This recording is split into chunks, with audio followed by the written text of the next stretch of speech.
Welcome to my spoiler review for Severance Season 1 Season Finale.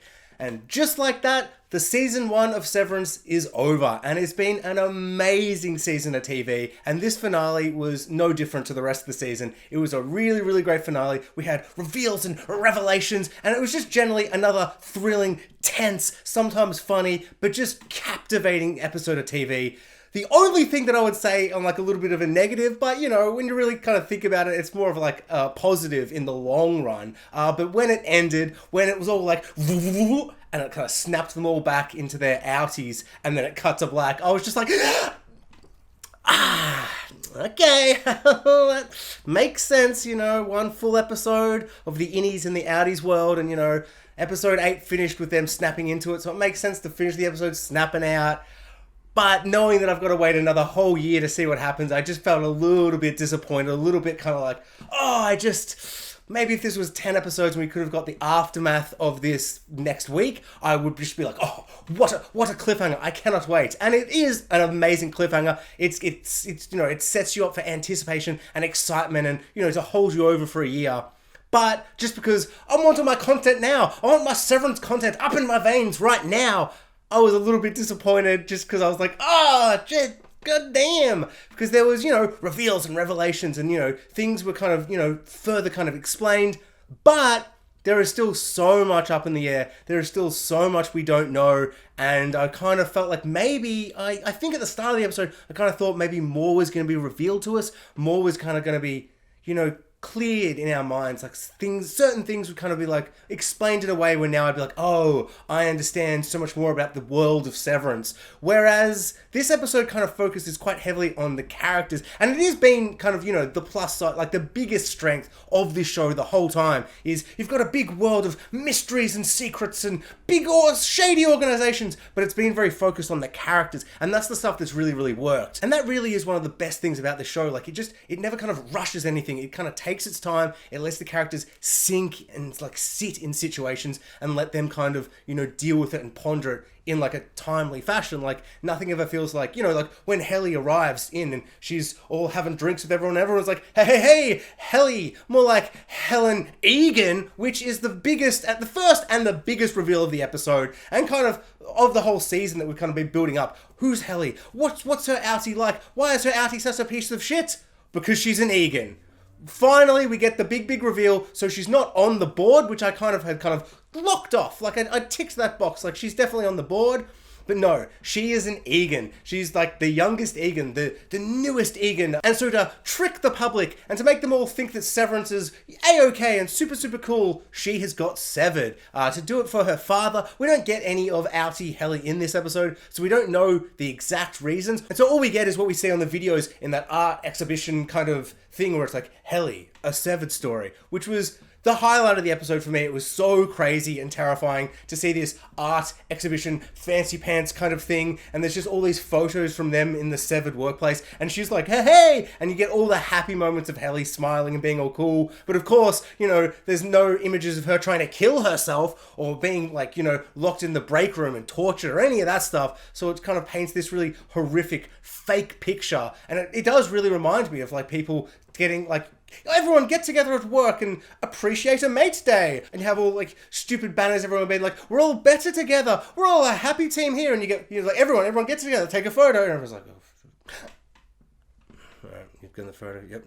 And you know, then there's photos everywhere. And it looks like everyone's having a grand old time. And so you can send that, you know, photos out to the world to be like, look at how fun everyone is. Look how much fun everyone's having at work. When in fact, that's not what it's like at all. So seeing that exhibition, having Helly walk through it was just terrifying. And they didn't rush it. Like they just spent the entire episode of Helly just wandering through this hellish art museum exhibition maze of just her life. And the idea that her life is just this fake exhibition just to be like, look, Severance, it's the best thing in the world. But that's her entire existence, and it's torture, and they're only showing like the 2% of happy time. It was a really crazy like scene and moment, and just a concept in itself. It was just so bizarre, and it was amazing. Helly did such a great performance acting wise, just like dealing with it all, but always having to kind of be really subdued with it all because she's pretending to be her outie in one of the videos, Outie Helly, she says that the reason she got severed is she's like, well, actually, to be perfectly honest, it just looks bloody sweet. And she seems like she's just super keen to get severed. I am interested, though, that once we get kind of a bit more of Outie Helly in season 2, will it kind of be revealed that her father has forced her to do this? Is there kind of a big business overhaul that's kind of forced her into this situation? Is there more going on? Is she actually going to be as sinister as it appears she is, you know, from the outset at the moment, where she appears to be evil Egan and, you know, all that kind of stuff? Because I think that would kind of be more fascinating and interesting of a character, instead of her just being an Egan. She's evil, she just wants to bring the worker down and all this kind of stuff, to have a bit more nuance to the character and just kind of flesh her out in a different way that would kind of be unexpected, is that maybe her father's forcing her to do it. Because we get Mr. Egan, her father, and he seems pretty... He's like full Egan. He's full creepy, terrifying lumen man, and he's like, oh, thanks to you, daughter, everyone will be severed. We'll sever the entire world. And, you know, he's got that whole kind of, you know, evil, excellent kind of, you know, vibe going on. We get about 15 seconds of Mr. Politician Man and his wife, who gets severed to not have to deal with, giving birth, which is crazy, so intense that she's like, I'll just create a little mini version of me just so I don't have to deal with that. Awful, horrific pain, but just the idea of her being like, I'm severing this part of myself just for that little thing. I wonder how many times she gets severed and puts herself out for just, you know, things that are a discomfort, you know, or just like a bit of a nuisance. Like, how far does that go?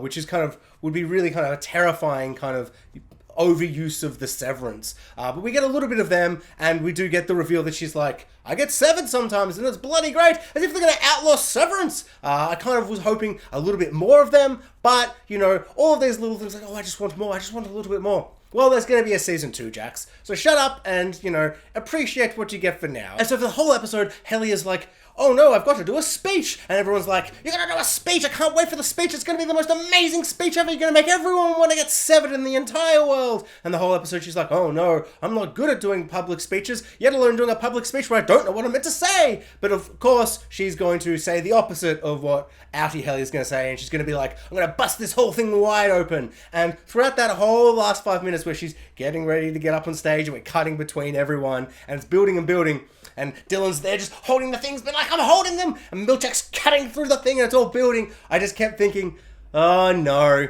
she's not going to get anything out. It's going to be, you know, she's going to get cut back into her outie. It's going to get unsevered again. And it just felt like a little bit annoying and frustrating. But to my surprise and delight, she actually did get a couple of words out. She's like, haha, I'm an innie and it's awful. They torture us. It's the worst thing in the world. And everyone's just laughing, being like, oh, Helena Egan, aren't you so funny? And she's like, no, I'm serious, blah, blah, blah. All of that, it was just super cathartic to hear her kind of tell all these real people and be like, no, it's a scam. It's bullshit. Don't trust anything they say. They're all liars and criminals and they're torturing us down there. And all that stuff was super amazing. Helly ousting the company and throwing them under the bus and just revealing all the revelations and stuff, well, you know, getting out as much as she could, was just super awesome. Just the fist bump moment you were waiting for. My goosebumps had goosebumps. It was just such an amazing moment to have her reveal everything and to finally, you know, explain it and tell people what's actually up. But I have this kind of awful, like, horrible feeling inside that it's not actually gonna do all that much yet. Like, how many people in that audience want to hear that? Like, there's so many kind of times where you will tell people a bunch of things, but if they don't want to hear that, they might just kind of ignore it and go, oh, she was feeling unwell, you say. Oh, yes, of course, oh. And, you know, just not being able to kind of embrace it. And, like, maybe there's 1 or 2 people in the audience that are like, I'm sorry, what? Maybe I'll investigate this Lumen Severance business. But I think a lot of them were there to kind of hear how great it was. And so I think they're going to maybe kind of ignore that and kind of just, you know, push it to the side. I just have this awful, awful feeling that room of people isn't like the best room of people to be telling it to. I mean, who knows? Maybe it's the best room of people to tell it to, but I have a feeling like the PR team of Lumen is going to come in and be like, oh, and, you know, words and clever words and, you know, kind of just push it under the rug. And then she gets taken off stage, and then she gets severed back, and then cut to black. So who knows what's going to happen now? I wonder if Haley Innie is not going to be, like maybe she'll be trapped underground the way that Miss Casey is, or I don't know, she's just going to be stuck in the break room, tortured continuously, or how is this going to work? Like, surely they're not just going to make her go back and do stuff on the computer. I am curious just overall, like, how is it going to work for season 2 now that they've broken free and done this thing, and, like, they won't be trusted again. They're going to have to be under lock and guard the whole time. I'm really fascinated what season 2 is going to hold, and I'm kind of curious, like, it can't really just be the same formula as season 1 where they're all sitting there and they're like, we gotta solve this mystery of what is the Severance, what is Lumen doing, and all this stuff. So it's gonna be really fascinating to see how they handle season 2. So Mark's time in his outies body was really fascinating and a lot of fun, seeing him kind of trying to navigate this party and being like, how's our baby going? And trying to, be, it's like, okay, okay, sister, okay. And just trying to, like, field everything and figure everything out, making the terrifying, awful mistake of being like, thanks, Mrs. Cobell, without even realizing what he said, So obviously Harmony is like, okay, no, that's any Mark. Otherwise, he would have called me Mrs. Selvig, or whatever her name is. And so just, I don't know, all of that was a lot of fun. The highlight probably for the whole episode was Mark's just glee. He's sitting down. They're at a book thingy, and he's like, okay. Oh, this weird lady, Rebecca. She keeps saying weird stuff, and like, oh, okay, got the book. And then he just looks up and just seeing that joy, that just overwhelming joy of seeing like his hero up on stage, and he's reading the book, the only piece of literature he's ever read that's just kind of opened up his mind and changed his whole world. And just hearing him speak at his book signing kind of events thing, and then going outside and he's like, oh, I don't know why my voice all croaks up when I'm doing public speaking, and he's feeling really self-conscious. And then Mark is like, I love the book, it's changed my entire life. And he's like, oh, Mark, and just all that stuff, and him just kind of opening up to him about like the book and how much it's helped him was just beautiful. It was such a great scene. And probably the highlight of the whole episode. It was just such a fun kind of reversal on Outie Mark's, relationship with him, and then seeing Innie Mark and how different they are, and how it has helped Innie Mark so much, but then how Outie Mark is so dismissive of him, and how how just different they are and how they perceive him, even though they are the same person in a way. And all of that was really, really fun. And then it kind of took a terrifying, horrific twist when you think Harmony has stolen the baby, and it just, the whole idea that Harmony is like, oh no, it's Innie Mark and Outie Body, and she goes straight back to Lumen. She doesn't go, okay, this is my time, I'm gonna be with him, I'm gonna help him, I'm gonna figure out what's going on. She's like, no, this is my way back into the corporation, to the evil, sinister Lumen. And she just goes full back in. She's driving around, she's calling Milchek like crazy, and it's just, I don't know, it's frustrating and disappointing from a character point of view. It's understandable, but I really did kind of like the idea that she was going to kind of go full good guy from last episode. And last episode kind of recontextualized everything when I realized she was being fired for all these little things. And I was like, maybe she's not the evil character I thought she was. And now this episode makes me recontextualize all the things I've thought. And it kind of goes back to that base level of like, no, she sucks, she's evil, I'm not on her side at all. And so Mark is the only one that's able to kind of speak to anyone and talk to anyone that he kind of feels like his outie trusts in his sister. And he reveals that he's the severed one, he's the Innie, and he tells her all the things. She goes, sorry, what? Oh my god, no, we can't go to the cops. And I like that she's, smart and she's thinking about it. She's not like, let's call 911, let's call, she's like, okay, no, we need to be really clever about this. We need to be really kind of secretive. We need to figure out who we're going to talk to and how we're going to kind of, go about this. And I found that really, really, like, just clever and interesting in a way where I wasn't like, oh, I feel like you're going to get caught and, this isn't going to work. It's like, okay, no, this is how you're going to handle it. Don't go overblown and crazy. Kind of figure out how you're going to kind of, take steps to fix this. Because it isn't just calling your local cops. Because Lumen will buy them out or have already bought them out. And I love that she's, like, aware of that. And just all of that stuff I found really, really cool. And I'm really fascinated to see where that goes next. And it's totally kind of working for where Mark's outie is and where he's at. So when his sister tells him what's going on, he'll be like, okay, all right. And then we're going to be able to start figuring stuff out. And of course we were going to get it, but it was super satisfying for it to happen.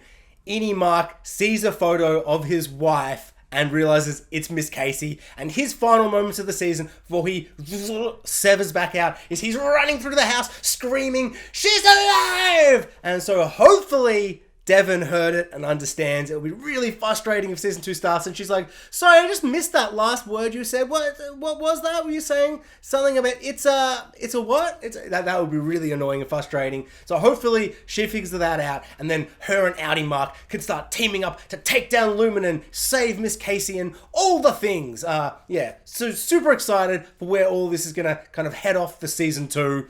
Even though I was kind of hoping for maybe a little bit more of a reveal or revelations of some sort. But overall, once again, as I said earlier, it's really just sitting and focusing on the characters and letting them breathe in these situations. And Mark in particular, just having him sit in these situations and deal with the surroundings of this big party, the most people he's ever seen, and trying to figure out who he can trust and stuff was a lot of fun. And Adam Scott was just killing it acting-wise. So Dylan definitely gets kind of the short end of the stick this episode, because most of the episode he's just sitting there being like, "I've got to hold the thingies, I've got to hold the thingies," so he's mostly just holding the thingies. But apart from that, we don't get a whole lot of him doing anything, except we do get a little glimpse into his Outie's world when Milchek's cutting through the thing, and he's like, "I'll give you anything, man. I'll give you anything. I'll give you a coffee coaster," or whatever the hell he's saying. Milchek at this point is now the most despicable character in the show. I loathe him. Every time it's on screen now, I'm just like, I feel sick inside. Like my stomach starts turning. Like, honestly,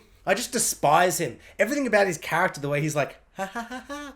Oh, we're all having fun today. Ha ha ha ha." But then when stuff's getting real, he's just so I don't know. He's just a horrible monster of a man, and he feels very much like people in a workplace like that, where he's like, "Oh, we're all having fun.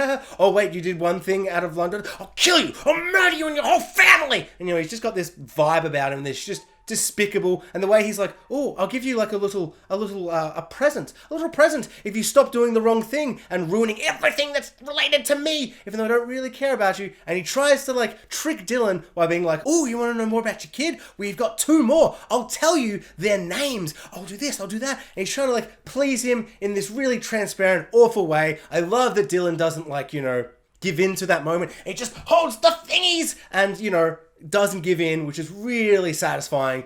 But I am kind of terrified. It's what is the punishment going to be? Just the break room forever? Is there somewhere worse than the break room? I'm kind of imagining wherever Miss Casey gets sent in that dark, gloomy elevator of doom area, and she gets sent down. Are they all going to just be sent down there, wherever that is, whatever happens down there?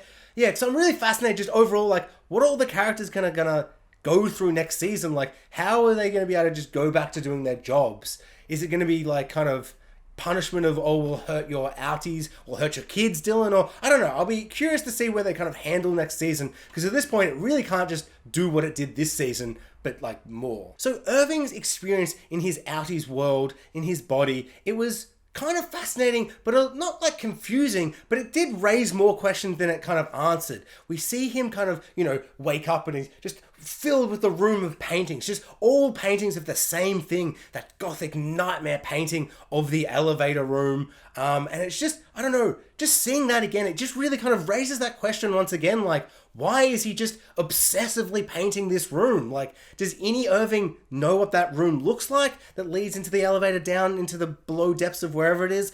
So I'm just kind of fascinated by that, because as I was thinking over the week, I'm oh, if he's painting that, maybe it's because he's on the board or something, and he's aware of that room, and it's kind of tormenting him, or he's just painting it in some kind of crazy evil kind of thing. But it appears to be that he seems to be kind of getting images from his Innie's life, because as Innie Irving realizes, he's got all these maps and stuff, and he's got all this information about the Severance, and he's got Bert's name, and he's got his whereabouts, his location, and all this stuff, which really to me seems to strongly imply that he's getting kind of flashes or images or kind of recollections of what's happening in his Innie's life.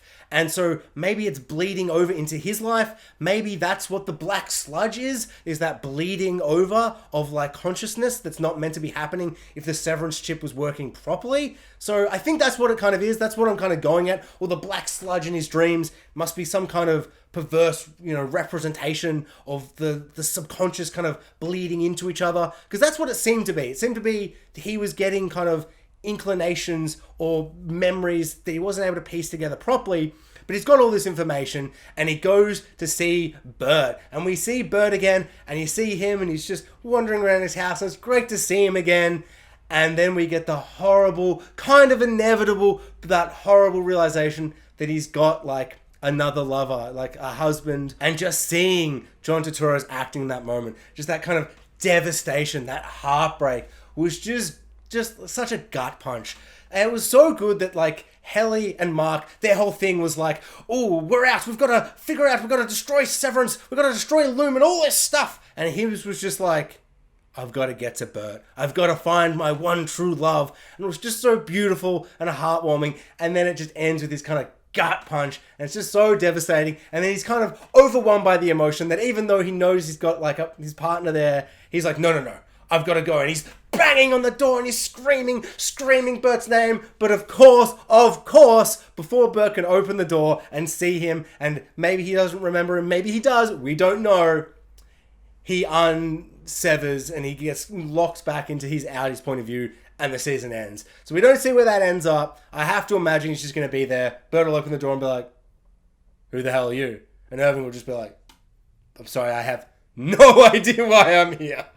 I'm just gonna leave. Overall, this was another amazing episode of Severance. I had a lot of fun watching it. Yes, I'm a little disappointed we didn't get a little bit more, but I think I'm mostly just disappointed I have to wait another whole year for another episode of Severance, because it really is one of my favorite things on TV. It is so exceptional, it's so thrilling, it's so gut-wrenching, it's just such a great viewing experience in just all the ways. One big thing I'm super excited about for season 2 is to kind of reveal all those different modes that we saw. There were so many, like 7 or 8 I think, and we didn't get any extra hints this episode of seeing any of them in play. It really was just them and their outies bodies this episode. So I'm really excited to see them all kind of play a part next season, to see how much more is this Severance thing than we truly realize. Like, how kind of widespread is Lumen and its control? How are our innies, going to kind of be punished for what they've done this episode? How are our outies going to kind of react from what's happened with their innies? Like, is Helly going to be super evil Helly Egan, or is she gonna be maybe not so evil? Well, that's what I hope, but who knows? We didn't get any board members confirmations, so I'm super excited to see what that, who are they? What are they about? But yeah, so many questions still, but there's gonna be another season. Maybe there'll be 3 or 4, like, who knows? So they can't reveal everything in one season. You gotta save some things for later on. But overall, the first season, an amazing season. Just such good writing, such good acting, the filmmaking, all the things, the editing, the lighting, just all the things. It was so good. It's so exciting, and I've had so much fun discussing it each week. Thanks for watching, guys. Like, subscribe, hit the notification bell, and comment below. I'd love to know what everyone thought of the season finale of Severance. Was it all big yays? This was amazing. Oh, I loved that cliffhanger. Or you're like, oh god, damn, just a little frustrated by that cliffhanger. Would love to have seen a little bit more. I wish we'd kind of seen this. I wish we'd seen that. Or were you super satisfied with it all? I just love to know what everyone thinks about, this episode, but also the season in general.